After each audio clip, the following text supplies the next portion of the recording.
যখন চার মহাদেশ উমর রাদিয়াল্লাহু তাআলা আনহুর পায়ের নিচে, তো আশারায়ে মুবাশশারার ভিতরে 6 জন বসছেন। আলী রাদিয়াল্লাহু তাআলা আনহুও ছিলেন মশওয়ারার জন্য। তো জিজ্ঞাসা করছে আলী রাদিয়াল্লাহু তাআলা আনহু, কি মশওয়ারা করবে তোমরা? বলছে 4 মহাদেশ আমিরুল মুমিনিনের পায়ের নিচে, সারা দুনিয়ার থেকে প্রতিনিধিরা আসে, উনি যদি একটু কাপড়টা চেঞ্জ করত, কাপড়টা যদি একটু ভালো করত। তো বলছে দ্বিতীয়, সারা দুনিয়ার লোকগুলা আসে ওনার কাছে, উনি যদি বসার বিছনাটা একটু সুন্দর করত।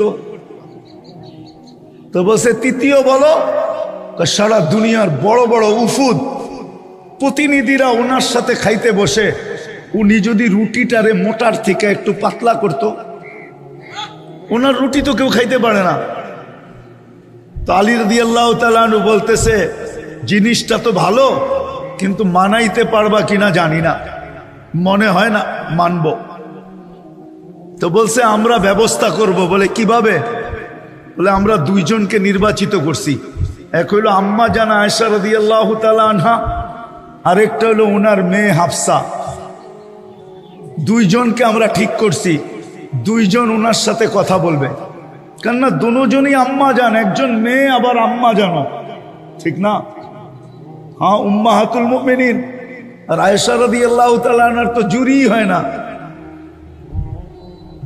তো বলছে মুতাকাল্লিম কে হবে? আম্মা জান আয়েশা হবে। তো 2 জন গেছে, যা বলছে আমিরুল মুমিনিন অভয় দিলে একটা কথা বলতে পারি। বলছে কি? বলছে 4 মহাদেশ আপনার পায়ের নিচে, দুনিয়ার বড় বড় ব্যক্তিত্বরা আসে, আপনি যদি কাপড়টা একটু চেঞ্জ করতেন, একটা ভালো কাপড় পরতেন। চলেন, এটার আগে আরেকটা কথা মনে উঠছে অনেকদিন পরে। যেদিন বাইতুল মুকাদ্দাসের চাবি নিতে যান আমিরুল মুমিনিন ওমর রাদিয়াল্লাহু তাআলা আনহু, কেননা ইহুদিদের এটা কি বলে, ইহুদিদের আবেদন ছিল যে আমরা চাবি আমিরুল মুমিনিন না আসলে দিব না। লম্বা কাহিনী আমি শর্ট করতেছি। তো যেদিন উনি শামে ঢুকবে, ওই দিন রাত্রে শামে খুব বৃষ্টি ছিল। তো সারা রাত্র চলার পরে সকালবেলা উনি শামের সীমান্তে ঢুকবেন। আবু উবায়দা রাদিয়াল্লাহু তাআলা আনহু স্বাধীন করছিলেন ফিলিস্তিন। তো উনি সীমান্তে এসে অপেক্ষা